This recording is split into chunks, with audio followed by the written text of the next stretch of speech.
आपका कहना है कि आध्यात्मिकता में ही कॉमेडी है, तो सर कैसे कॉमेडी और आध्यात्मिकता का कैसे संबंध है? जो भी अच्छा मास्टर है, अच्छा गुरु है, वो बहुत रसीला, बहुत मज़ेदार होना चाहिए। जब मैं पहली बार ब्रह्म ऋषि पत्री जी से मिला था, मैं बता रहा हूँ उस आधे घंटे लोग सिर्फ ठहाके मार मार के हंस रहे थे। हर धर्म की किताब से, हर धर्म के वेद से, हर धर्म के शास्त्र से हमें क्या सीखने को मिलता है? क्या समानता है इनमें? नीचे धरती ऊपर रब है, इन दोनों के बीच में सब है। एक नहीं 100 बातें कर लो, 100 बातों का एक मतलब है, वो है प्रेम।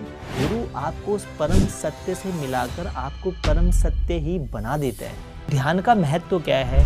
ध्यान से सब कुछ प्राप्त होता है।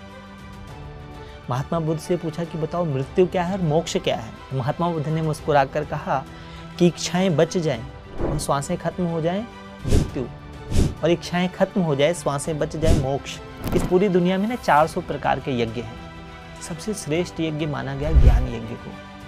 अध्यात्म को मैं आत्मा कह देता हूँ, विज्ञान को मैं शरीर कह देता हूँ। ये दोनों एक दूसरे के पूरक हैं, एक दूसरे के विरोधी नहीं हैं।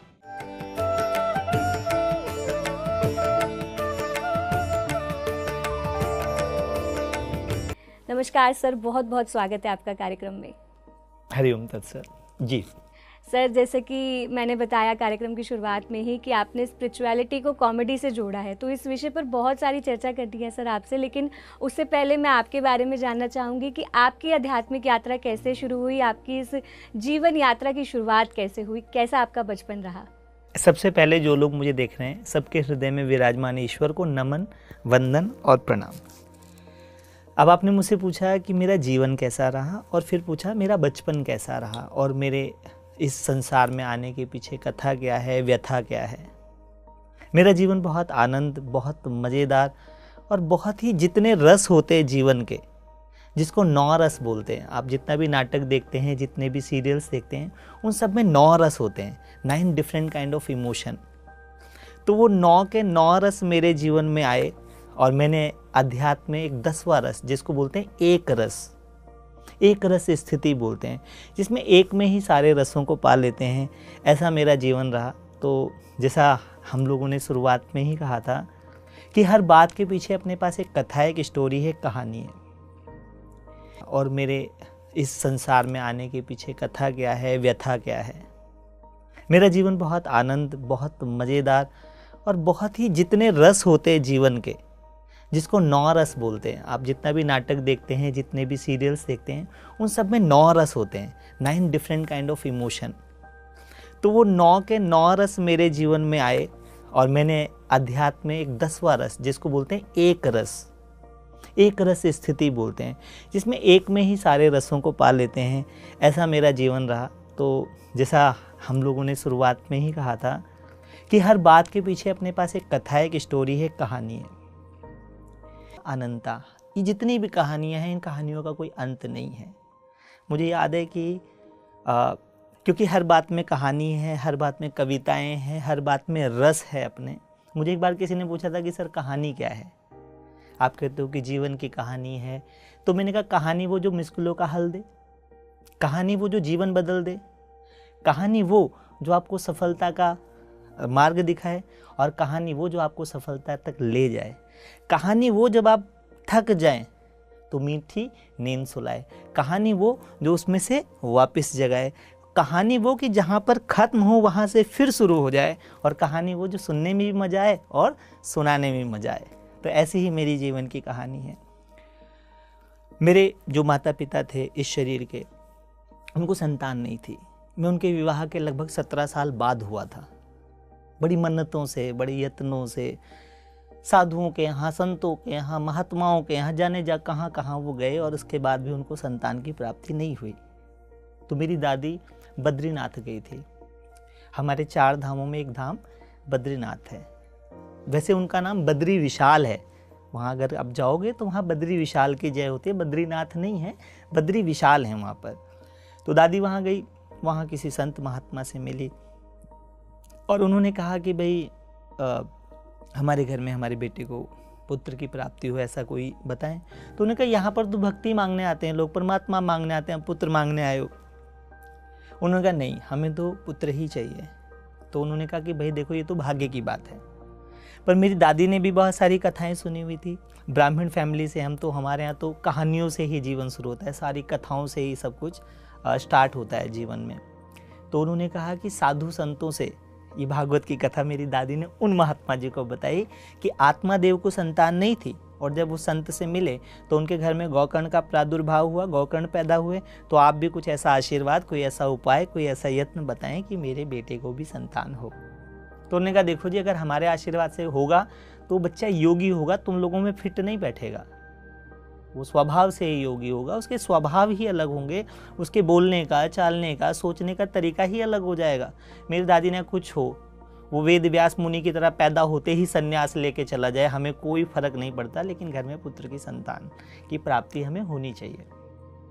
और ऐसा कहते हैं दादी वहाँ से आई, उसके बाद मेरा जन्म हुआ। और जन्म जब हुआ मेरा, तो उससे पहले गांव में सूखे की पोजीशन थी, मतलब सूखा होता था ना, बारिश नहीं आती थी, तो ऐसी स्थिति थी बहुत डिस्टर्ब। मेरी चाची मुझे बताया करती हैं कि जब मैंने जन्म लिया तो कहते इतनी बारिश हुई कि बाढ़ आने की स्थिति बन गई। और एक धर्म संसद थी जिसमें सारे धर्मों का वो नियोजन था, सब धर्मों के लोग आए हुए थे लेक्चर देने के लिए। तो वहाँ एक जैन मुनि ने कहा कि जब कोई देव पैदा होता है ना धरा पर, तो लगातार बारिश होती है। और उस समय में ब्रह्मा कुमारी के अंदर ट्रेनर था, तो उसमें ऐसा माना जाता है कि मनुष्य से देवता बनने की पढ़ाई। तो उन्होंने कहा कि आप लोग देवता होने की बात करते तो कोई एक भी है जिसके जन्म होने पर लगातार बारिश हुई हो? तो हमने हाथ खड़ा करके कहा कि स्वामी जी, जब हम इस धरा पे आए थे लगातार बारिश हुई थी। तो यहाँ से हुई जन्म की शुरुआत हमारे, कि हम इस तरीके से आए। और बहुत कम उम्र में ही मेरे माता पिता चले गए। ज़्यादा से ज़्यादा मेरा उनके साथ 10 सालों तक का ही साथ था। आई थिंक पिताजी जब गए तब उस टाइम मैं 10 साल का था, और माताजी जब गई तब मैं 11 साल का था। तो उस 10-11 साल के अंदर मुझे जीवन के उस सत्य का बोध हो गया, जिस सत्य का बोध करने के लिए लोगों को बहुत समय लगता है। जो कृष्ण कहते हैं कि जिसका जन्म होता है उसकी मृत्यु निश्चित है। तो मुझे मेरे माता पिता के जाने से ही पता चल गया कि यहाँ लोग चले जाते हैं समय पर। और दूसरा, गुरबाणी की एक लाइन है कि जो उपजत सो बिनस है, परे आज के काल, नानक हरिगुण गायले छोड़ सकल जंजाल। इसका मतलब कि जन्म लेने वाले की मृत्यु होती ही होती है। तो ये मेरा जन्म की छोटी सी कथा थी। और इस कथा के माध्यम से मैं आपको एक बात बताऊं, अध्यात्म मेरा मेरे पूर्व जन्मों से भी जुड़ा हुआ है। क्योंकि मैं जब 5 साल का था तब पहली बार पिताजी उपनयन कराने लगे थे। ब्राह्मणों में उपनयन संस्कार होता है, जिसको यज्ञोपवीत बोलते हैं। और वास्तव में उपनयन के ऊपर के नयन खुल जाएं, आप शरीर से आत्मा को भी देख पाएं। तो उपनयन के लिए जब पहली बार पिताजी लेके गए स्वामी जी के यहाँ, तो मैंने कहा कि मैं आपसे दीक्षा नहीं ले सकता और आप मुझे दीक्षा दे भी नहीं सकते हो। तो उन्होंने पूछा कैसे? तो मैंने कहा क्योंकि आप साधु हैं और मुझे दीक्षा देने के लिए कम से कम सन्यासी होना चाहिए। बोले ये दोनों अलग होते हैं? मैंने कहा जी, साधु वो जो साध रहा हो, जिसने अपनी साधना को पकड़ा हो और अभी स्वयं पे साधन कर रहा हो, जो किसी ना किसी साधना को साधने का प्रयास कर रहा हो, सो साधु। और सन्यासी वो जो सम्यक कामनाओं के न्यास में स्थित हो गया है, वो व्यक्ति सन्यासी कहलाता है। सम्यक कामनाओं का न्यास, उसके अंदर सम्यक कामनाएं और सम्यक भावनाएं स्थित हो जाएं, वो सन्यासी। ये आपने बचपन में ही कह दिया था? जब मैं 5 साल का था तभी। तो वहीं से उन महात्मा जी को लगा कि यार ये औरों जैसा बच्चा नहीं है, ये बात ही अलग कर रहा है, इसके सोचने के तरीके अलग है, बोलने का तरीका अलग है। और क्योंकि मैं श्लोक बहुत अच्छे से बोल लेता था, मैं किसी भी विषय पे इतने अच्छे से बोल पाता था कि जिसके लिए मुझे पढ़ने की ज़रूरत नहीं थी। कई बार लोग मुझसे पूछते कि बेटा ये कहाँ से पढ़ा आपने? तो मैं कहता था मछली के बच्चे को तैरना नहीं सीखना होता, वो स्वभाव से ही तैरना जानता है। ज्ञान स्वभाव से पैदा होता है और अज्ञान भी एक स्वभाव के कारण ही होता है। तो मैं मेरे कई जन्मों की यात्राओं को लेकर के साथ आया था, और जो अनुभव आपके पीछे रह जाते हैं वो आप इस जन्म में करते हो। तो ये मेरे बचपन की कहानियाँ थी। वैसे तो हर रोज़ एक कहानी थी जीवन में, लेकिन ये शॉर्टकट में मैंने आपको अपने जीवन का, बचपन का छोटा सा वृत्तांत बताया। तो सर आगे अगर बढ़े तो जैसे कि मैंने कहा कि आपका कहना है कि आध्यात्मिकता में ही कॉमेडी है, तो सर कैसे कॉमेडी और आध्यात्मिकता का कैसे संबंध है सर? कैसे आपने इन दोनों को जोड़ा? एक्चुअली ये दोनों जुड़े ही हुए हैं। मैं बहुत छोटा था तो मैं कृष्ण लीला देखता था, और मुझे भगवान श्री कृष्ण की ना लीलाएं बड़ी पसंद आती थी। लीला का अर्थ होता है ड्रामा, लीला का अर्थ होता है नाटक। तो उनको देख के ही सब गोपियां हंसने लगती थी।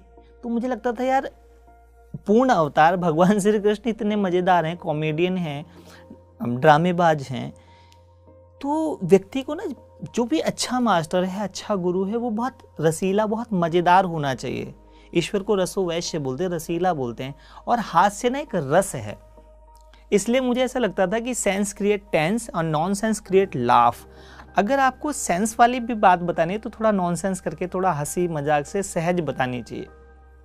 और जो गुरु होता है वो सहज होता है, गुरूर जो है वो अकड़ा हुआ होता है।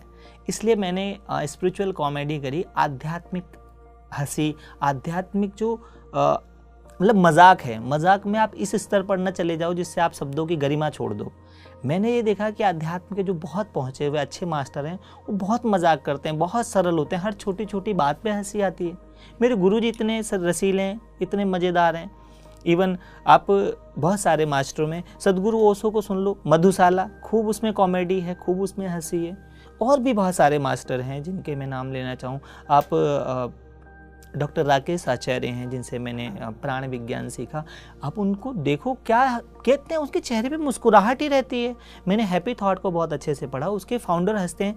और तो और जब मैं पहली बार ब्रह्म ऋषि पत्री जी से मिला था QLU में, मैं बता रहा हूँ उस आधे घंटे लोग सिर्फ ठहाके मार मार के हंस रहे थे। तो आध्यात्मिक कॉमेडी जो है, स्पिरिचुअल कॉमेडी जो है, ये मुझे पता है कि जो भी आध्यात्मिक व्यक्ति होगा वो रसीला होगा। और आज बेटा लोग ना दुख दर्द पीड़ा से मरे जा रहे हैं, उनके पहले ही बहुत सारे स्ट्रेस हैं, पहले ही वो अपने आप में उलझे पड़े हैं, अब ज्ञान के नाम पे एक तनाव और दे दें। इसीलिए मैं कहता हूँ कि अगर आप आध्यात्मिक हैं तो मुस्कुराइए। और हमारे सारे देवी देवता मुस्कुरा रहे हैं। मुझे तो कई बार ऐसा लगता है कि जिस दिन आपको सच्चे अध्यात्म का पता चलता है उस दिन आप बहुत मज़ेदार हो जाते हैं। आप हंसते हैं, हंसाते हैं, और जो हंसते हैं वही बसते हैं, और जो हंसाते हैं वही किसी को सही जगह पर बसा देते हैं। तो हंसी के बाद आप ध्यान में बहुत अच्छे से जा सकते हैं। हंसी आपके सारे तनाव को दूर कर देती है। हंसी आपके भीतर जो इनोसेंस है, जो आपकी अबोधता है, जो आपकी मासूमियत है, उसको लेके आती है आपके चेहरे पर। इसीलिए मैं तो हमेशा कहता हूँ हंसते रहो, हंसाते रहो। सर, जैसे आप बता रहे हैं कि आपने काफ़ी सारी किताबें पढ़ी हैं और हमने सुना है कि आपने सारे वेद शास्त्र, यहाँ तक कि आपने बाइबल और कुरान तक पढ़ी है। तो सर यहाँ पे अगर मैं ये जानना चाहूँ कि हर धर्म की किताब से, हर धर्म के वेद से, हर धर्म के शास्त्र से हमें क्या सीखने को मिलता है, क्या समानता है इनमें? देखो, एक मैं बिल्कुल सहज बात हूँ कि एक ये सारे वेद शास्त्र का निचोड़ बताता हूँ। नीचे धरती, ऊपर रब है, इन दोनों के बीच में सब है। एक नहीं 100 बातें कर लो, 100 बातों का एक मतलब है, वो है प्रेम। सिर्फ प्रेम, प्रेम और प्रेम। हमें लगता है कि 4 वेद हैं। वेद तो एक ही है। वेद व्यास जी ने उसका व्यास करके उसको 4 भागों में बांट दिया। वेद का अर्थ है, वेद धातु से वेद बना है। वेद का अर्थ है जानना, वेद का अर्थ है ज्ञान, वेद का अर्थ है समझ, वेद का अर्थ है आचरण, वेद का अर्थ है सत्य। तो वेद विद धातु से बना। क्या जानना था? जानना था एको ब्रह्म द्वितीय नास्ति, एक ईश्वर के अलावा दूसरा कुछ है नहीं। ठीक है, वेद वाक्य है। तो ये सारी चीज़ें सिख धर्म में भी यही लिखी है। सिख धर्म में आप गुरबाणी पढ़ कर देखो, उसमें एक लाइन आती है कि जो प्राणी निस्दिन भजे राम रूप को जान, हरिजन हर अंतर नहीं नानक साची जान। कि मैं और तू नहीं, हम हैं। नर में हर है और हर में नर है। इसका अर्थ होता है प्रत्येक के भीतर परमात्मा है और सब परमात्मा के भीतर ही हैं। तो ये बात गुरु ग्रंथ साहब भी बताते हैं। वो भी कहते हैं गुरूर छोड़ो तभी जाके सुरूर आएगा। ठीक है, जीसस के भी अगर आप पढ़ते हो, आप बाइबल पढ़ते हो, तो परमेश्वर का पुत्र, इकलौता पुत्र, वो क्या कहता है कि ईश्वर प्रेम है। ठीक है, गुरु ग्रंथ साहब भी कहते हैं प्रेम, जिन प्रेम क्यों तिन प्रभु पायो। ठीक है, और अगर वेद शास्त्रों का, उपनिषदों का भी सार है तो सब प्रेम की ही बात कर रहे हैं। हर जगह पर प्रेम प्रेम प्रेम प्रेम के है। प्रेम जगत में सार, और कुछ सार नहीं है। जैसे जीसस की भी एक छोटी सी स्टोरी से मैं आपको कवर करता हूँ कि माँ, जो जीसस की माँ थी मरियम, तो Jesus asked to Mariam who is my father. ठीक है, और Mariam says your father is God. क्या okay, so what is God? तो उन्होंने कहा गॉड इज लव। अच्छा, व्हाट इज लव? तो मरियम ने जीसस को बताया कि love is the combination of 4 word, L lots of light, your father is light. वेद भी कहता है अक्षरम परमम ब्रह्मम ज्योति रूपम सनातनम गुणातीत निराकारम स्वेच्छामयम अनंतकम। इस्लाम भी कहता है कि वो नूर इलाही है, नूर है, प्रकाश है, ज्योति है। ठीक है, सिख धर्म में भी है ज्योत लाए जगदीश जगाया बूझे बुझनहारा। ठीक है, और सनातन में तो है ही है ज्योति परब्रह्मम दीपो ज्योति जनार्दनम दीपो हरितम मैं पापम शुभम करोति कल्याणम। तो ज्योत जो है एल, लव का जो एल है, एल लॉट्स ऑफ लाइट है। फिर दूसरा ओ, ओशियन ऑफ पीस। ईश्वर के मार्ग पर जिसने भी अपने आप को चलाया, जिसने भी उस मार्ग पर एक कदम भी रख दिया, उसने उस परम शांति का अनुभव किया। बुद्ध ने भी शांति का अनुभव किया ध्यान में, नानक जी ने भक्ति में किया, जल के भीतर गए और उन्होंने एक ओंकार का अनुभव किया, उस परम शांति का अनुभव किया। जीसस आसमान के ऊपर गए और जब उन्होंने आकाश को देख करके जिहोवा का प्रकाश का ध्यान किया तो परम शांति को प्राप्त हुए। ठीक है, मोहम्मद साहब ने भी खुदा की आयतों को जब अपने ऊपर नाजिल होते देखा तो उस परम शांति में ही वो आयतें नाजिल हुई। उनको भी ईश्वर की अनुभूति से परम शांति अनुभव हुई। ठीक है, तो सारे धर्मों के अंदर लव को ही बताया गया, एल लॉट्स ऑफ लाइट। सब लाइट की बात कर रहे हैं। अध्यात्म में भी व्यक्ति बैठता है, उसको लाइट, उसको प्रकाश नजर आता है, वो प्रकाश देखता है और प्रकाश हो जाना चाहता है। दूसरा ओ, ओशन ऑफ पीस, कि आप उस परम शांति का अनुभव करते हैं। तीसरा वी, वैल्यू ऑफ वैल्यूज।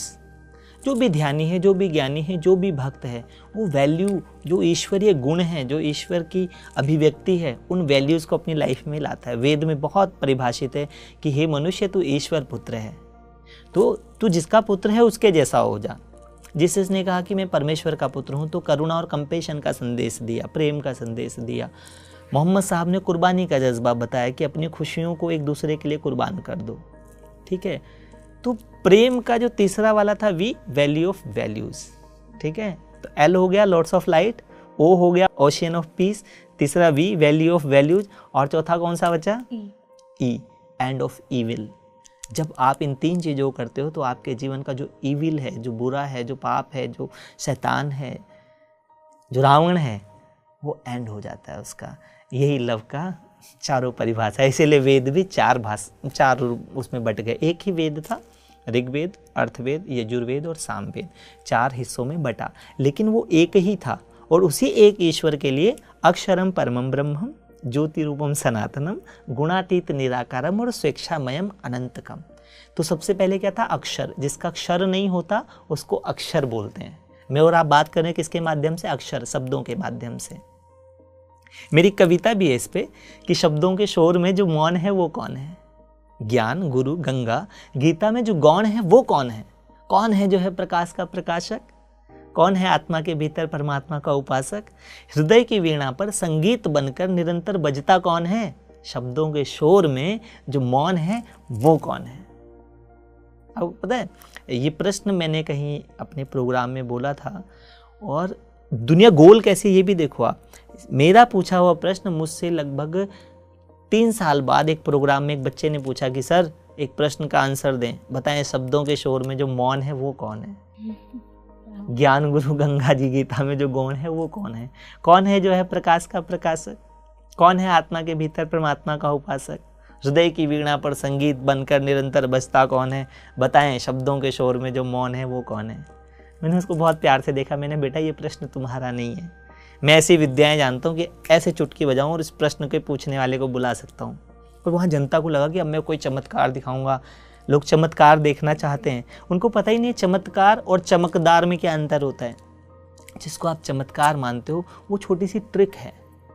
आप जाओ सर्कस में, कैसे कैसे मदारी कैसे कैसे चमत्कार दिखाता है, लेकिन चमकदार हो जाना वो अध्यात्म का एक अपना विषय है।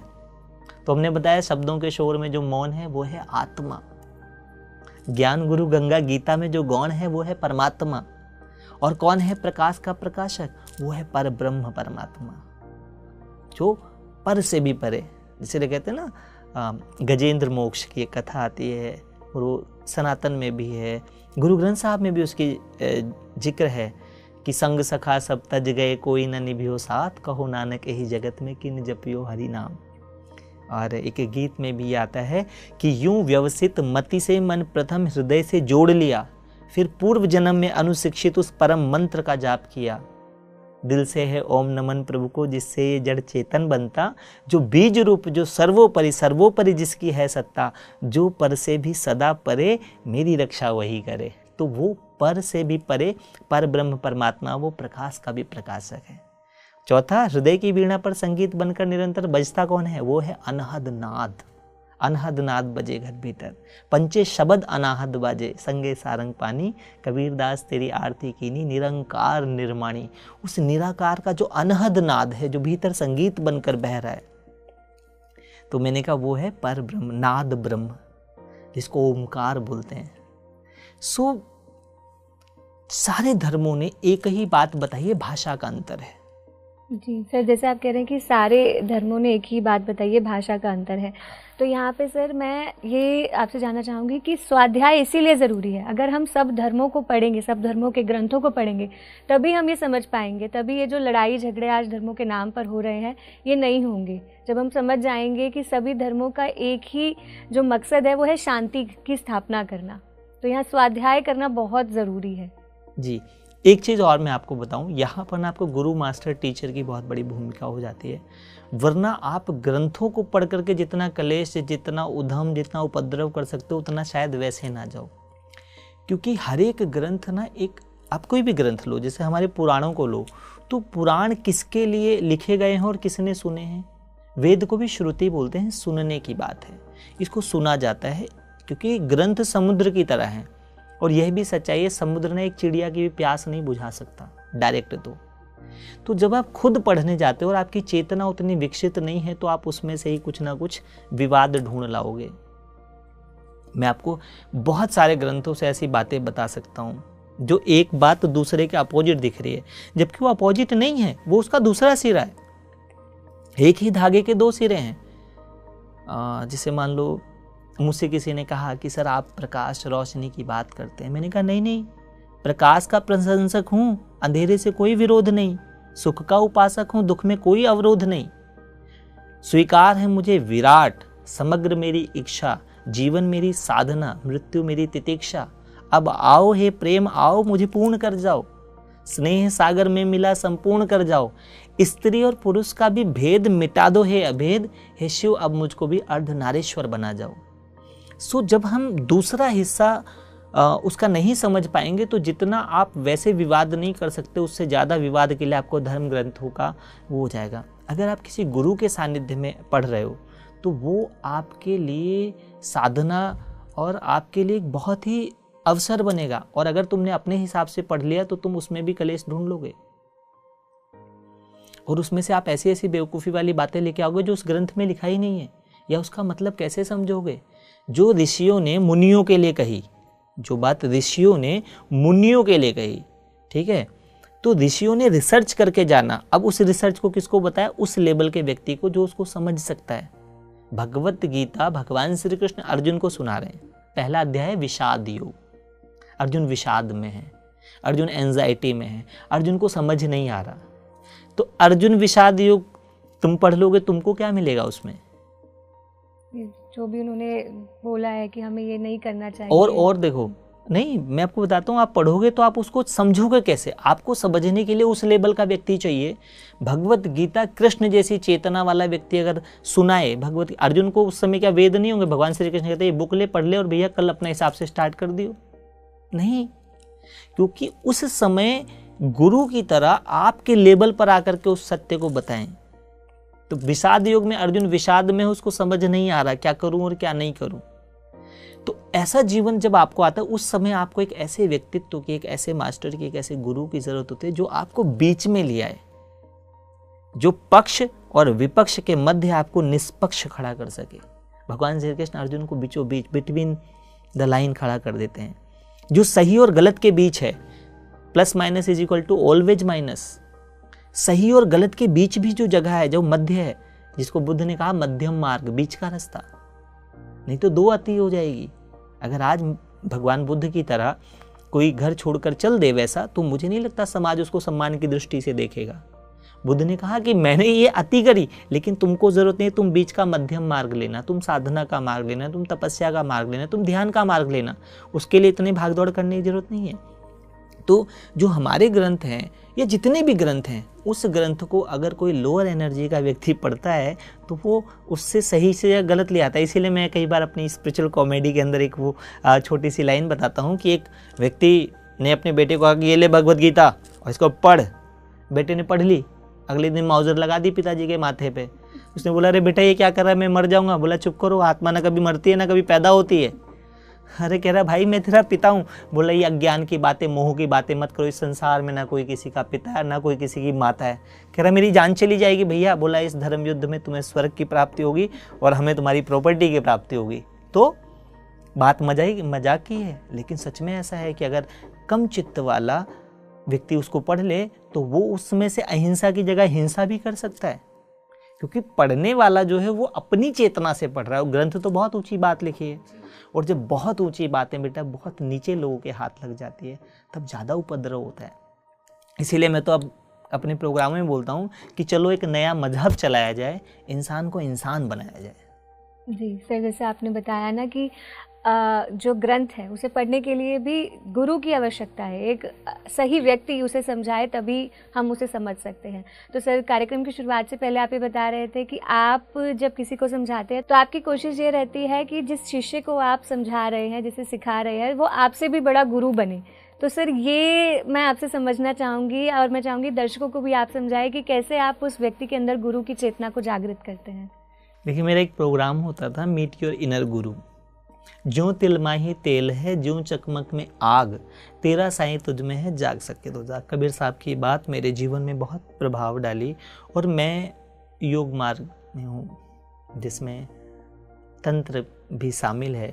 तो योगी कौन होता है पहले समझिए आप।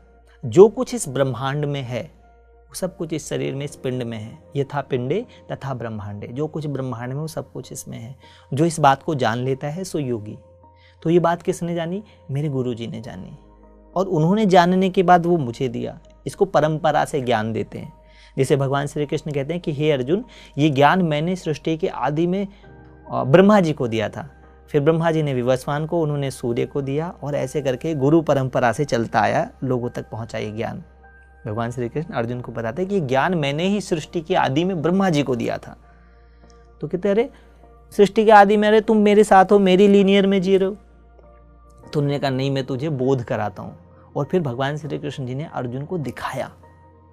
तो ज्ञान दिखाया जाता है, उसको अनुभूति कराई जाती है, उसको प्रकटीकरण कराया जाता है, लेकिन उस दिखाने तलक पहले व्यक्ति की चेतना को उठाना पड़ता है। अगर आप बहुत ध्यान से देखो भगवद गीता को, तो जब भगवान श्री कृष्ण अर्जुन को आत्मा बता रहे हैं तब वो परमात्मा पूछने लगता है, परमात्मा बताते तो वो ज्ञान पूछता है, ज्ञान बताते तो वो भक्ति पूछने लगता है, भक्ति बताते तो कर्म पूछता है, कर्म बताते तो संन्यास पूछता है, संन्यास बताते तो बोलते हैं यज्ञ क्या है, यज्ञ बताते तो कहता अच्छा विराट क्या है। तो जो वो पूछता है भगवान जैसे वो बताते हैं वो अगली बात पूछने लगता है। तो जो गुरु है वो समझ जाता है कि इसको श्रुति से नहीं, इसको स्मृति से, श्रुति सुना जाता है, जो इसको स्मृति बोध नहीं, इसको अपना विराट दिखाना पड़ेगा, इसको विराट रूपों का दर्शन कराना पड़ेगा कि नमोस्तनंताय सहस्त्रमूर्तये सहस्त्र पादाक्ष शिशिरोर्बाहवे सहस्त्र नामने पुरुषाय शाश्वते सहस्त्र कोटि युग धारिणे नमः। कि मैं तुझे तेरे अनंत रूपों का और अपने भी अनंत स्वरूप का विस्तार दिखाता हूँ कि तू और मैं इतने ही नहीं है, नहीं देह केवल अमर आत्मा हो, और अगर साध लो तो परमात्मा हो। तुम साधारण नहीं हो, तुम जीव नहीं हो, तुम शिव हो, लेकिन तुम्हें सिर्फ स्मृति नहीं है, तुम भूल गए हो। तो मेरे गुरुदेव हमेशा एक लाइन बोलते हैं कि तुम अधूरे नहीं, तुम अभागे नहीं, बात इतनी सी है कि तुम जागे नहीं। उस जगाने को ही, और जैसे व्यक्ति जाग जाता है तो वो लघु से गुरु हो जाता है, वो जीव से शिव हो जाता है, वो शरीर से आत्मा हो जाता है और आत्मा से परमात्मा हो जाता है। तो योग परंपरा में गुरु गुरु तत्व देता है और दीक्षा देता है। वो व्रतेन दीक्षा मापनोति, दीक्षा मापनोति दक्षिणाम, दक्षिणा श्रद्धा मापनोति, श्रद्धया सत्य मापते। जैसे वो सत्य तक पहुंचता है तो सत्य जीव को नारायण बना देता है। इसलिए हमारे भारत में कथा प्रचलित थी, सत्य नारायण व्रत कथा। एक था सत्यम शिवम सुंदरम। तो गुरु आपको उस परम सत्य से मिलाकर आपको परम सत्य ही बना देता है, और फिर भेद नहीं रह जाता, फिर मैं और तू हम हो जाते हैं। इसीलिए जो गुरु परंपरा है, अगर आप पत्री जी की परंपरा में ही देखो तो यहाँ सारे मास्टर हैं जी। तो वही परंपरा हो गई कि गुरु अपने से गुरु ही पैदा कर रहा है। जैसे शेर का बच्चा शेर ही होता है, छोटा शेर होगा फिर बड़ा शेर होगा, लेकिन शेर से जो उत्पन्न हुआ वो शेर ही होगा। तो गुरु का जो ज्ञान है वो बहुत उत्तम है, और वो ज्ञान आपको गुरु ही बनाएगा। और गुरु होने की पहली शर्त क्या है? गुरूर मिट जाए, सुरूर आ जाए। तो गुरु आपका गुरूर मिटा देता है और आपके भीतर सुरूर को जगा देता है, उस रस को, उस आनंद को। जी सर, आपने जैसे अभी पत्री सर का नाम लिया, तो यहाँ मैं उनके साथ आपके कुछ अनुभव जानना चाहूँगी कि कैसे आपकी मुलाकात हुई और क्या क्या आपने उनसे सीखा। पत्री जी के साथ मेरी 3 मुलाकात हुई और तीनों बहुत अद्भुत थी, और मैंने तीनों में उनको अलग अलग पत्री जी को देखा। पहली बार मैं उनसे QLU में, क्वांटम लाइफ यूनिवर्सिटी में मिला था हैदराबाद में। तो मैंने देखा कितना अद्भुत व्यक्ति है। आधे घंटे में मतलब पत्री जी के साथ जितने लोग थे सिर्फ हंस रहे थे, मस्ती हो रही थी, मजाक हो रहे थे, और वो हर तरीके से। ये पहला दर्शन था मेरा उनको। मैंने देखा एक साधु, एक बड़ी दाढ़ी वाले बाबा जी बैठे हुए हैं और खूब मस्ती हो रहे, लोग उनको घेरे बैठे हैं। मैंने पहली नज़र में जब ब्रह्म ऋषि पत्री जी को देखा तो मेरा पहला दर्शन उनका यही था। दूसरे में उन्होंने किसी को एक चाटा भी मारा। मैंने कहा ये तो और मज़ेदार बात है, अभी हंसा रहे थे अब रुलाने का भी काम कर रहे हैं। तीसरा फिर जो मेरा उनका तीसरा जो उनके साथ मेरा दर्शन था वो था जब वहाँ पर प्रश्न उत्तर थे, जहाँ पर प्रश्न पूछ रहे थे। तो मैं हमेशा से ना एक रूल फॉलो करता हूँ, that call VMWSS, we are always front seater. तो मैं आगे बैठना पसंद करता हूँ। दूसरा, मेक आई कॉन्टैक्ट, मैं हमेशा ना आँखों में आंखें डाल के बात करना पसंद करता हूँ, ठीक है। फिर वॉक 25% फास्ट, तो मैं थोड़ा तेज़ भी चलना पसंद करता हूँ। जितने भी पहुँचे हुए मास्टर वो थोड़ा तेज़ चलते हैं। फिर उसके बाद smile originally and speak confidently, ये मैं फॉलो करता हूँ। तो इस रूल के तहत मैं सबसे आगे बैठा था और उनको एकटक देख करके मुस्कुराए जा रहा था। अब अगर कोई आपको एकटक देख के मुस्कुराएगा तो आपको भी लगेगा ये अलग व्यक्ति है ना। तो उन्होंने मुझसे एकदम से उनके मुँह से निकला कि स्वामी जी आप भी कुछ पूछ लीजिए। तो मैंने कहा जब आपने मुझे स्वामी जी बोल ही दिया तो आपको पता है स्वामी लोग पूछते नहीं है, स्वामी लोग बताते हैं। लेकिन फिर भी आप गुरु परंपरा का मैं विद्यार्थी हूँ, तो मैं आपसे एक प्रश्न पूछ लेता हूँ कि बताइए प्रश्नचित्त मन प्रसन्नचित्त कैसे हो, और जो प्रसन्नचित्त है क्या वो कभी प्रश्नचित्त होगा? ये मेरा उनका पहला इंटरेक्शन था, जिसमें एक ही साथ मैंने उनको 3 रूपों में देखा। बट मैंने उनसे सीखा कहाँ पर? पहले में मैंने उनसे कुछ नहीं सीखा। पहले में सिर्फ मैंने देखा, जिसको बोलते हैं दर्शन। हम पहली नज़र में किसी से कुछ नहीं सीखते हैं, पहले सिर्फ देखते हैं, फिर देखने के बाद सोचते हैं, सोचने के बाद फिर कुछ कुछ लेते हैं, कुछ कुछ देते हैं।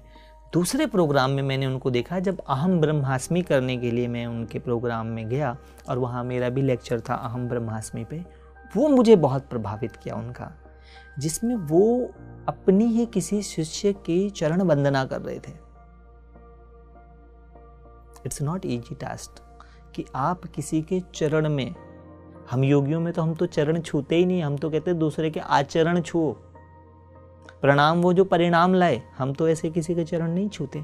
एक इतना वृद्ध मास्टर, साधना के उस आयाम को स्पर्श किया हुआ व्यक्ति किसी के चरण में झुक गया। मैंने कहा भाई ये व्यक्ति वहाँ पहुँच गया जहाँ गुरूर नहीं रह जाता, मैं और तू नहीं हम हो जाता है, जिसने सब में ईश्वर को देख लिया है। तो काय का भेद? तो वो चीज़ मुझे बहुत प्रभावित की कि हाँ सच में जब आप पहुंच जाओगे तब आप सरल हो जाओगे, विनम्र हो जाओगे, हम्बल हो जाओगे, झुक जाओगे।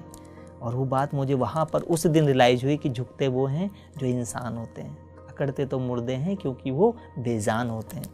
तो वहाँ से मुझे वो बात बहुत प्रभावित की कि इतना बड़ा गुरु, इतना बड़ा मास्टर उनके चरणों में झुक रहा है जो उसके चरण के बराबर भी नहीं है। इस विनम्रता ने मुझे बहुत प्रभावित किया था, और मैंने इस बात को अनुभव किया कि जो सहज है, सरल है, वही सत्य है। ये मेरा पत्री जी के साथ अनुभव रहा। सर, पत्री सर का सपना भी यही था कि घर घर में सत्य का दर्शन हो। हर किसी को जो है वो ध्यान सिखाते थे, पहले घर घर जाके सिखाते थे, फिर उन्होंने PSSM की स्थापना करी। PSSM के माध्यम से उन्होंने लाखों लोगों को ध्यानी बनाया। PMC हिंदी की स्थापना करी और भी PMC के कई सारी लैंग्वेजेस में उन्होंने स्थापना करी, अलग अलग चैनल्स की। तो उनका यही सपना था कि हर घर में ध्यान पहुँचे। तो मैं सर आपसे ध्यान का महत्व समझना चाहूँगी कि ध्यान क्यों ज़रूरी है, क्यों करना चाहिए हमें ध्यान? देखो पत्री जी का जो था, एक्चुअली क्या होता है, जो इतने महान लोग होते हैं ना, वो सबके भीतर इस बात को वाइब्रेट कर देते हैं। मेरा जो फाउंडेशन है उसका नाम है अनंत ध्यान, ठीक है, अनंत ध्यान फाउंडेशन मेरे फाउंडेशन का नाम है, जिसका स्लोगन है घर घर सत्संग और घर घर ध्यान। तो ध्यान का महत्व तो क्या है? ध्यान से सब कुछ प्राप्त होता है। मैंने आपको बोला था ना कि ध्यान हर समस्या का समाधान। अगर आप पैसा चाहते हो तो ध्यान से, धन से और ध्यान से दोनों चीज़ें प्राप्त होती हैं। अगर आप ध्यान करते हो तो आपको धन की प्राप्ति होती है, ध्यान करते हो तो प्रेम की प्राप्ति होती है, ध्यान करते हो तो ज्ञान की प्राप्ति होती है, ध्यान करते हो तो शांति की प्राप्ति होती है, ध्यान करते हो तो आत्म क्रांति की प्राप्ति होती है। ध्यान सब कुछ देता है। आप देखो बचपन से आपके जीवन से ध्यान कैसे जुड़ा है। जब आप घर से बाहर निकलते हो तो माँ कहते हैं ध्यान से जाइयो, स्कूल पहुँचते हो टीचर कहता है ध्यान से पढ़ना, घर आते हो तो कहते हो ध्यान है ना, होमवर्क भी करना है, ऑफिस में जाते बॉस कहता है ध्यान से काम करना, और तो डांट पत्नी भी कहती है कि तुम मुझ पर ध्यान ही नहीं देते हो, बच्चों का ध्यान ही नहीं रखते हो। ध्यान ध्यान ध्यान ध्यान ध्यान ध्यान, आपके चारों तरफ ध्यान की ही बातें की जाती हैं। लेकिन ध्यान कैसे करना है, कब करना है, किसका करना है, ये एक बहुत विराट विषय है। इसलिए अगर सबका ध्यान रखना हो तो शुरुआत में अपनी सांसों का ध्यान करो, जिससे आपका जीवन जुड़ा हुआ है। गुरबाणी की एक लाइन आती है, पवन गुरु पानी पिता, माता धरत महत, रात दिवस दो दाई दाया, खेले सकल जगत सतनाम। तो जो पहली लाइन है पवन गुरु, कौन है गुरु? पवन, श्वास। श्वास के भीतर बहुत कुछ है। श्वास के भीतर जीवन है, श्वास के भीतर प्राण है, श्वास के भीतर भाव है, श्वास के भीतर स्वभाव है, श्वास में आचरण है, श्वास के द्वारा अंतकरण है। इसलिए बुद्ध ने कहा कि श्वास से शुरू करते हैं। तो ध्यान के 10 स्थितियां हैं। वैसे तो ध्यान की बहुत सारी विधियों में 112 विधियां हैं जो विज्ञान भैरव तंत्र के तहत आती हैं, लेकिन आनापानसति जिसको है उसमें 10 स्थिति हैं ध्यान की जो बुद्ध ने दी, जिसको विपश्यना कहा गया। तो ध्यान क्या है मैं बताता हूं। पहला है सहज स्थिति, आप सहज हो सकें। आप असहज हैं, आप चल रहे हैं, दौड़ रहे हैं, भाग रहे हैं, कह रहे हैं, सुन रहे हैं, आपकी सारी इंद्रियां आपको असहज करती हैं। ध्यान की पहली स्थिति है सहज स्थिति, आप सहज होकर बैठ सके। सहज कैसे बैठोगे? पैर तो चलना चाहते हैं, आंखें देखना चाहती हैं, सबके पास अपने सब्जेक्ट्स हैं, सब अपने काम में बिजी हैं, आदत हो गई है उनकी। तो सहज के लिए आपको एक टूल दिया गया, एक तरीका दिया गया, जिसको बोलते हैं आनापानसति, आती जाती सांसों को देखना। अब कम से कम आप कहीं आपकी ऊर्जा केंद्रित हो गई। तीसरी स्थिति आती है, जब आप आनापानसति करने लगते हो तब तीसरी स्थिति आती है जिसको बोलते हैं काय उपासना। आप अपने शरीर के भीतर देखो कि सांस कहाँ गई, मस्तिष्क में क्या कर रही है। अब आप अपने शरीर के भीतर उस श्वास, उस प्रकाश, उस अनंत का अनुभव कर रहे हो, जिसको बोलते हैं काय उपासना। इसके बाद आते हैं जो चौथा चरण है, वो है वेदना उपासना। अब आप देख रहे हो कि फीलिंग किसको उठ रही है, कौन है मेरे भीतर जो दुख सुख का अनुभव कर रहा है, जो अच्छा बुरा महसूस कर रहा है, जो देख पा रहा है कि शरीर में क्या हो रहा है, ऑक्सीजन गई और भीतर कैसे उसने कार्बन डाइऑक्साइड के रूप में परिवर्तन कर लिया खुद को। तो चौथी स्थिति जो है ध्यान की, वो होती है वेदना उपासना।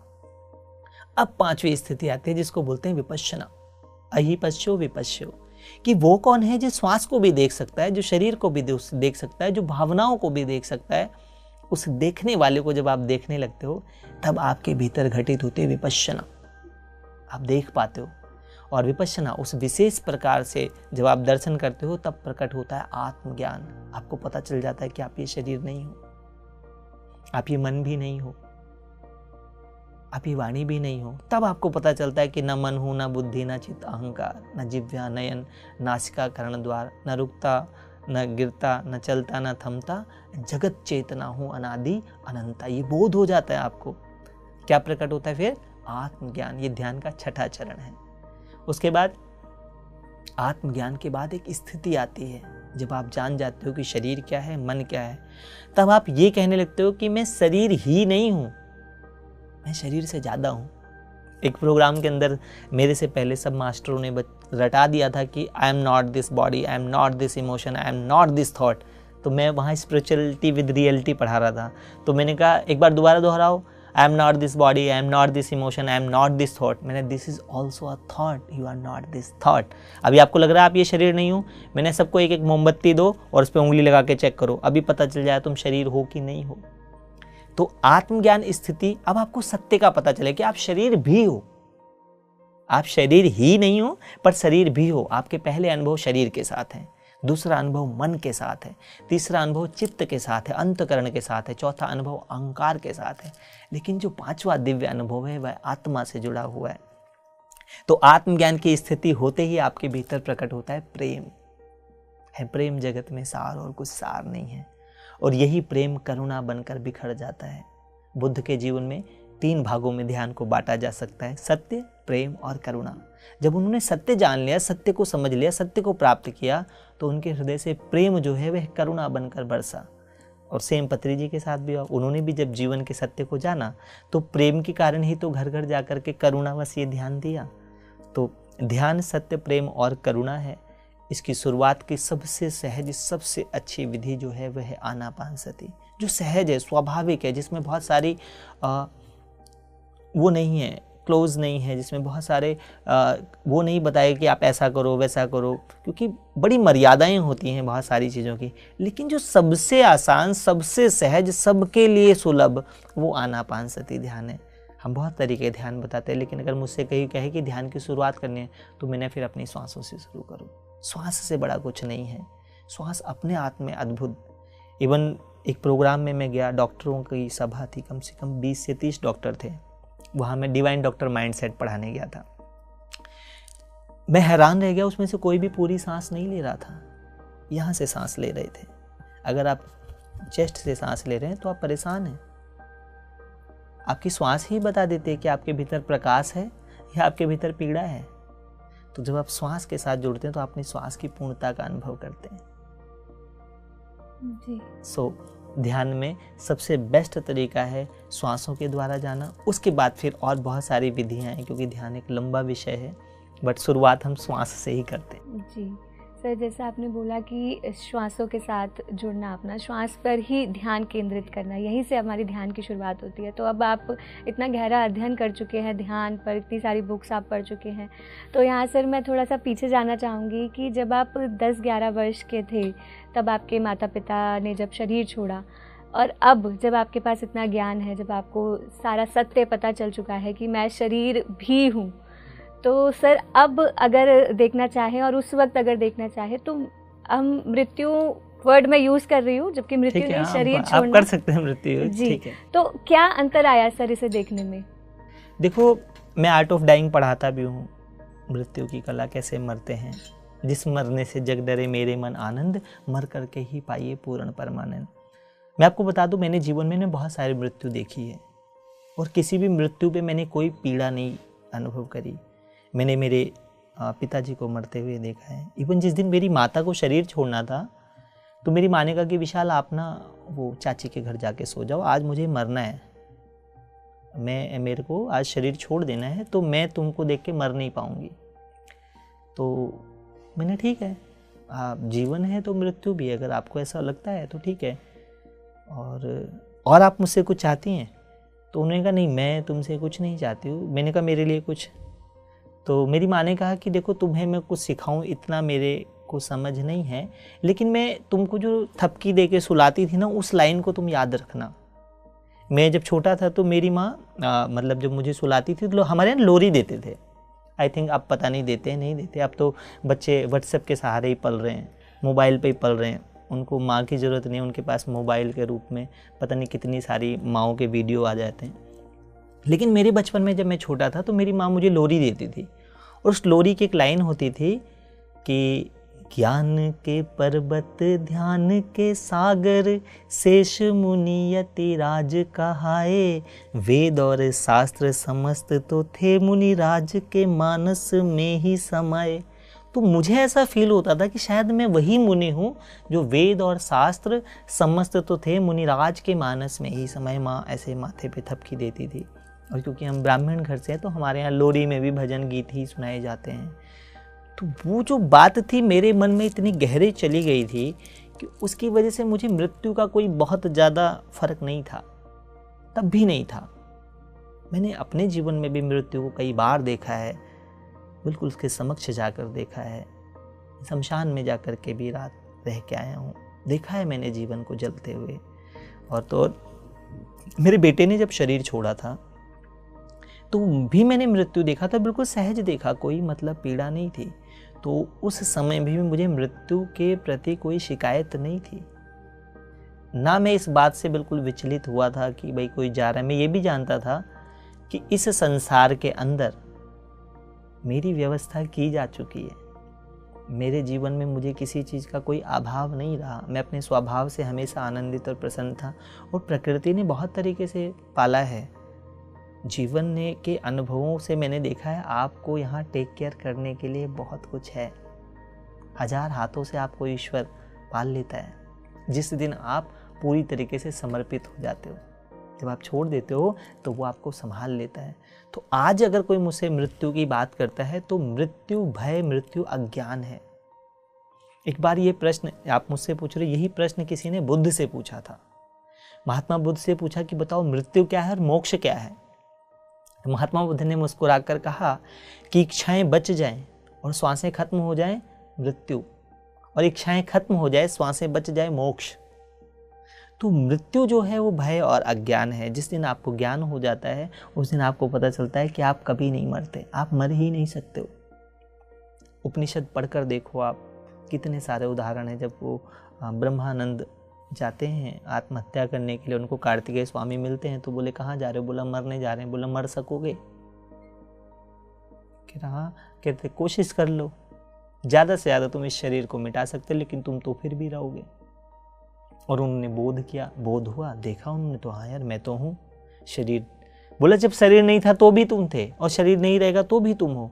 और आध्यात्म के अंदर अपनी मृत्यु को जान लेना ही तो अमृत होने की शुरुआत है। अगर आप पूरे अध्यात्म को ध्यान से देखो तो क्या है? अस्तो मां सदगमय, मैं असत्य से सत्य की तरफ जाऊं। असत्य क्या है? जो प्रति क्षण बदल जाता हो वो सत्य थोड़ी है।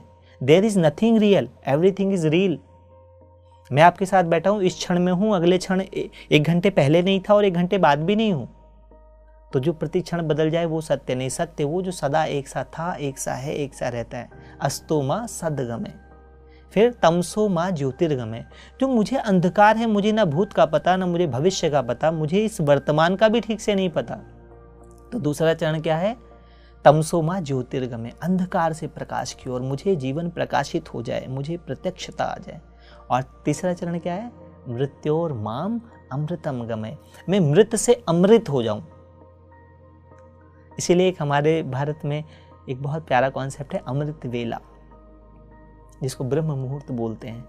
जिस क्षण आप बोध कर सकते हो, तो जब आप मृत्यु का बोध करोगे आंख बंद करके, ये आपको आनापान सती से भी हो जाता है। अगर आप सही से करोगे आपको अपनी सांस के द्वारा निरंतर अपने शरीर में नए नए सेल जन्मते और मरते दिखेंगे और आप अपने मन में ही न जाने कितना कुछ देखोगे। इस क्षण में भी तुम मेरे साथ बैठे हुए अनंत जगह पर हो, तुम मुझे बैठे हो मेरे साथ बात करो, लेकिन कहता हूँ आंख बंद करके देखो तो तुम अपने आप को स्कूल में देख सकते हो, देख सकते हो। तुम अपने को इस क्षण में हो सकता है कहीं घूमते हुए देख सकते हो सकता है तुम किसी और प्रोग्राम में भी देख सकते हो। और तो और आंख बंद करके देखो, तुम इससे पहले भी न जाने कितने शूट करते हुए अपने आप को देख सकते हो। That called law of stuckness. आप जहां पे भी होते हो वहां अनंत कालों तक वहां होते हो, दिखाई नहीं दे रहे हो लेकिन फिर भी आप वहां हो। इस यूनिवर्स में सब रिकॉर्ड हो रहा है। एक कॉन्सेप्ट है ना चित्रगुप्त, आपके गुप्त रूप से हर सीन के चित्र यहाँ पर एग्जिस्ट करते हैं। इसीलिए जो योगी तपस्वी होते हैं वो अनंत जन्मों तक जानते हैं। तो जब आप मृत्यु को समझने लगते हो तब आपको अमृत होने का पता चलता है। और जो भी मृत से अमृत होने, जो अमृत होना चाहता है उसको मृत होने के लिए तैयार होना चाहिए। अगर आप उपनिषद में कठोपनिषद पढ़ो तो कहाँ से ज्ञान लिया है नचिकेता ने? मृत्यु के पास गया है। सो मृत्यु जो है वो एक भ्रम है, लेकिन वह भ्रम इतना पावरफुल तरीके से हमको लगता है कि सत्य है क्योंकि हमें किसी ने अमृत होने का बोध नहीं कराया। निर्भय स्वागत करो मृत्यु का, मृत्यु एक विश्राम स्थल है। कितने लोग हैं, पूरी प्रवचन श्रृंखला है गोरख जी की कि मरो रे जोगी मरो, मरना है मीठा। कबीर साहब का है, जिस मरने से जग डरे मेरे मन आनंद, मर करके ही पाइए पूर्ण परमानंद। नानक साहब का है, ऐसी मरनी मरे कि फिर न मरना होए। तो मृत्यु अपने आप में बहुत अद्भुत है, लेकिन कब? जब होश में हो, तब आप देख पाते हो कि आप तो कभी नहीं मरे, आप अनंत हो। और यही आध्यात्म की वास्तविकता है और यही आध्यात्म की यात्रा है कि आप मृत के भीतर अमृत का बोध कर लें। जी सर, बहुत ही सुंदर तरीके से आपने यहाँ पे मृत्यु के बारे में बताया है कि कैसे हमें समझना चाहिए, मृत्यु को कैसे लेना चाहिए। सर, अगला प्रश्न जो मेरा है वो है कि अध्यात्म और विज्ञान, इन दोनों का आपस में कैसे संबंध है? कैसे हम आध्यात्मिक वैज्ञानिक दृष्टिकोण से चीज़ों को देख सकते हैं? बहुत अच्छा प्रश्न है। मेरे गुरुजी एक कॉन्सेप्ट पढ़ाते थे, एक कॉन्सेप्ट पे बोलते थे, वो है अध्यात्म विज्ञान। अध्यात्म अपने आप में ही विज्ञान है। इस सृष्टि का जितना भी विज्ञान है वह सब अध्यात्म से प्रकट हुआ है। मैं आपको सिद्ध भी कर सकता हूँ और मैं आपको प्रूफ करके बता सकता हूँ। जैसे अगर आप विज्ञान पढ़ते हैं, साइंस पढ़ते हैं, तो साइंस में क्या क्या होता है? साइंस में फिजिक्स, केमिस्ट्री और बायोलॉजी, हर चीज़ के 3 रूप बताए ना। अध्यात्म में भी 3 ही है, स्थूल, सूक्ष्म और कारण। जो कुछ स्थूल है इसमें कुछ सूक्ष्म है और उसके भीतर कोई कारण है। तो अध्यात्म विज्ञान कैसा है? अध्यात्म कहता है कि जो कुछ आप कल्पना कर सकते हो, जो कुछ आप अज्यूम कर सकते हो, 6 शक्तियों की बात करता है अध्यात्म। पहली है संकल्प शक्ति। आप जो भी संकल्प करोगे वो सब कुछ यहाँ पूर्ण हो जाएगा। इस पे बहुत सारी पुस्तकें आपको जिन फकीरों की मिल जाएगी, भगवान श्री कृष्ण का मिल जाएगा, ये यथाम प्रपद्यन्ते तास थे में भजाम में हम। तुम जिस भाव से मेरा सिमरन करोगे मैं तुम्हें वैसा ही प्राप्त हो जाऊंगा। आप बाणी से, गुरबाणी से भी सुन सकते हो कि जो मांगे ठाकुर अपने से सोई सोई देवे। ठीक है, जही कर जही पर सत्य सनेहू, सोते ही मिले न कछु संदेहू। तो अध्यात्म कहता है 6 शक्तियों की बात। पहली शक्ति क्या है? कल्पना शक्ति। आज सोचो, मैं और आप बैठे हैं, कोई कल्पना कर सकता था आज से 20 साल पहले कि भाई मैं और आप ऐसे बैठेंगे और कोई हमें टीवी पर देख लेगा? लेकिन अध्यात्म कहता है कि तुम जो कुछ कल्पना कर सकते हो वो सब सत्य है, और जो कुछ सत्य है वो किसी ना किसी के लिए कल्पना भी है। अध्यात्म मल्टी डायमेंशनल बात करता है। विज्ञान का काम है खोज करना। विज्ञान सर्च से ज्यादा रिसर्च की बात कर रहा है। जिसने भी रिसर्च किया है उसने जाना है कि यहाँ सब कुछ ऑलरेडी पहले ही था, पहले ही है। स्थूल से सूक्ष्म की तरफ गए तो विज्ञान ने जानने की बात करी। ठीक है, अध्यात्म में भी वेद, वेद धातु, वेद जानने की ही बात कर रहे हैं। तो जो अध्यात्म है और जो विज्ञान है ये ऐसे हैं जैसे शरीर और आत्मा। अध्यात्म को मैं आत्मा कह देता हूँ और विज्ञान को मैं शरीर कह देता हूँ। ये दोनों एक दूसरे के पूरक हैं, एक दूसरे के विरोधी नहीं हैं। विज्ञान का काम है जीवन को सहज सरल बनाने के साधन जुटाना, और अध्यात्म का काम है उन साधनों के बीच में साधना करना। साधन और साधना, अध्यात्म साधना की बात करता है और साधन स्वाभाविक प्रकट हो जाते हैं। विज्ञान कहता है कि पहले साधन प्रकट हो, इसके लिए साधना करो। तो विज्ञान के अंदर स्थूल चीजों पर गणना की जा रही है, लेकिन आज विज्ञान भी सूक्ष्म की तरफ जा रहा है। आज विज्ञान बात करता है मन की तरंगों की, आज पॉजिटिविटी नेगेटिविटी की बात कर रहा है विज्ञान। तो जैसे जैसे आध्यात्म का विकास हो रहा है वैसे वैसे विज्ञान का भी विकास हो रहा है। जब अध्यात्म विकसित नहीं था तो विज्ञान भी विकसित नहीं था। बट मेरे से कोई पूछता है तो मैं कहता हूँ अध्यात्म ना कला है। जीवन जीना एक कला है। हमारे भगवान श्री कृष्ण जी के पास 16 कला थी, 16 आर्ट, आज जिसको 16 डायमेंशन बोलते हैं। हर डायमेंशन की एक अलग बात। तो अध्यात्म जो है वो आपको जीवन जीने की कला देता है, बोलने की कला देता है, सोचने की कला देता है, बैठने की कला देता है, चलने की कला देता है, और तो और इस शरीर से बाहर निकलने की भी कला देता है, जिसको आर्ट ऑफ डाइंग बोलते हैं। अध्यात्म आपको इस विराट जीवन को अनंत रूप में जीना सिखाता है, और विज्ञान उसी चीज को प्रत्यक्ष करके एक आम आदमी के लेवल पर समझाने का काम करता है। विज्ञान जीवन को सरल करने की बात कर रहा है, लेकिन अध्यात्म कहता है जीवन सरल और सहज है, तुम्हें उसका बोध करना होगा। तो अगर इन दोनों को अलग अलग कर दो तो दोनों ही पीड़ा के कारण बन जाते हैं। अगर इन दोनों को जैसे लेफ्ट वर्सेस राइट कर दो, आपका लेफ्ट हैंड राइट हैंड से अगर मुकाबला करने लग जाए तो कौन जीतेगा? कोई नहीं। तो जो कुछ लोग हैं जिनको बोध नहीं है, उनको लगता है आध्यात्म और विज्ञान के बीच में झगड़ा है। जिनको बोध है वो जानते हैं कि इनका झगड़ा नहीं, ये तो एक दूसरे के सपोर्टर हैं। और यह एक अध्यात्म बताइए जो विज्ञान से न जुड़ा हुआ हो। भगवान श्री कृष्ण अर्जुन को एंजाइटी, विषाद योग से निकलने के लिए क्या बोलते हैं कि भाई तू आत्मज्ञान सुन। आज कितने बच्चे एंजाइटी में, अब वो एंजाइटी में क्या करते हैं, जाके दवाई खा लेते। दवाई खाने से क्या होगा, मन ही तो स्लो हो जाएगा, आपकी भावनाएं थोड़ी बदल जाएंगी। आप पहले से लेथार्जिक हो गए, पड़े सो गए। अरे जाओ किसी व्यक्ति के पास, वो आपको बताए आत्मा का बोध, आपसे स्पिरिचुअल बात करे, आपसे 1 घंटे बात कर ले, आपका पूरा ऑरा चेंज हो जाएगा। तो अध्यात्म और विज्ञान दोनों एक ही धागे के 2 सिरे हैं। अध्यात्म से ही विज्ञान प्रकट हुआ है। अध्यात्म कल्पना करता है। आप सोचकर देखो, किसी ने कल्पना ही तो करी हवाई जहाज के उड़ने की। कल्पना शक्ति किसकी, अध्यात्म की देन है। अध्यात्म कहता है आप कल्पना करो, विजुलाइज करो। आज विज्ञान भी इस बात को कह रहा है, हाँ जो आप विजुलाइज करोगे, फील करोगे, वो मैनिफेस्ट हो जाएगा। क्यों? क्योंकि इस यूनिवर्स में अदृश्य शक्तियां भी हैं, तरंगे हैं, वाइब्रेशन है। तो ये तरंगे, ये वाइब्रेशन, ये फ्रीक्वेंसी, ये सब अध्यात्म की बातें हैं। जो जितना ज़्यादा आध्यात्मिक है वो उतनी सारी चीज़ें देख सकता है। इवन अगर आप ध्यान करने लग जाओ, आप ग्रंथों को पढ़कर देखो कि तब शंकर देख्यो धरि ध्याना, उमा चरित्र तुरंत सब जाना। कि शंकर जी ने मेडिटेट किया, ध्यान किया और सारी बात जान ली। आज भी आप जान सकते हो, विज्ञान के माध्यम से भी जान सकते हो। एक कैमरा लगा दो और सारी चीज़ें देख लो। वो कैमरा जिन तरंगों के द्वारा आपको पहुंचा रहा है, ऐसा ही एक कैमरा कुदरत ने, ब्रह्मांड ने आपके यहाँ पर लगाया हुआ थर्ड आई के रूप में। वो अलग बात है कि अभी जागृत नहीं हुआ। जब जागृत होगा तब तो कण कण में आप उस ऊर्जा का अनुभव कर सकते हो। तो अध्यात्म और विज्ञान दोनों एक दूसरे के सपोर्टर हैं। बिना अध्यात्म के अगर विज्ञान होगा तो विनाश होगा। सर बहुत अच्छा लग रहा है आपसे चर्चा करके। मन कर रहा है जो प्रश्न मन में आ रही है वो पूछती जाऊं, लेकिन कार्यक्रम को विराम देने का वक्त हो गया है। लेकिन उससे पहले सर एक प्रश्न और है। जाते जाते चाहूँगी कि आप हमारे दर्शकों को बताएं कि जो लोग गृहस्थ जीवन में उलझे हुए हैं वो अपनी आध्यात्मिक यात्रा को कैसे आगे बढ़ाएं। देखो, जो लोग गृहस्थ हैं अगर वो अपनी आध्यात्मिक यात्रा को बढ़ाना चाहते हैं तो एक शब्द का ध्यान करें।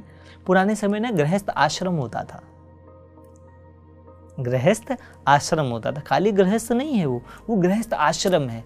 तो आश्रम में मर्यादाएं होती हैं, आश्रम के अंदर रूटीन होता है, आश्रम के अंदर सुबह से लेकर शाम तक शेड्यूल होता है, आश्रम के अंदर हर किसी का रोल डिफाइन होता है, हर किसी का अपना पद होता है और हर किसी का अपना व्यक्तित्व होता है और सबका अलग अलग होता है।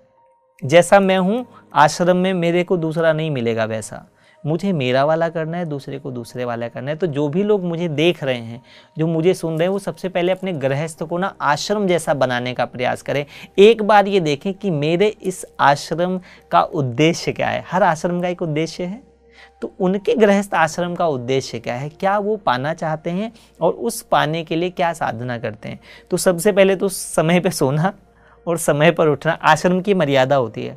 मैं तो बहुत सारे साधुओं के आश्रम में रहा हूँ, पता है 10 मतलब बस 10 बजे आपको सोना पड़ेगा और सुबह आपको अमृत वेले उठना पड़ेगा। तो गृहस्थ आश्रम वाले जितने भी हैं, अगर वो अपने जीवन को सुधारना चाहते हैं और अपने जीवन में अध्यात्म को बढ़ाना चाहते हैं तो पहला काम ये करें, समय पर सोएं और समय पर उठें। और दूसरा, गृहस्थियों को ना फास्ट बताया गया है, तो ये डिजिटल फास्ट करना शुरू कर दें। कम से कम हफ्ते में 1 दिन ये जितने भी गैजेट्स हैं इनसे दूर रह करके अपने अंतकरण का, अपने स्वभाव का चिंतन करें। फिर गृहस्थ के अंदर बहुत सारी क्रियाएं होती हैं। जो भी गृहस्थ है उस महीने में एक बार अपने घर पर ना ध्यान यज्ञ करवाएं। आप देखो पुराने समय में ना घरों में यज्ञ होते थे, होता है सारे विश्व का कल्याण यज्ञ से जल्दी प्रसन्न होते हैं भगवान यज्ञ से। तो वो अपने घर में यज्ञ करवाएं। ये एक प्रश्न आपने नहीं लिया लेकिन मैं बता दूं, इस पूरी दुनिया में ना 400 प्रकार के यज्ञ हैं।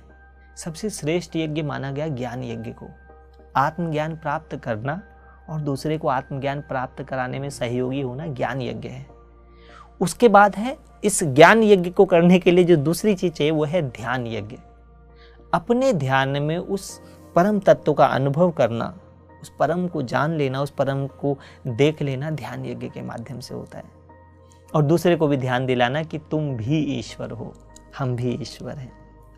तीसरा है प्राण यज्ञ।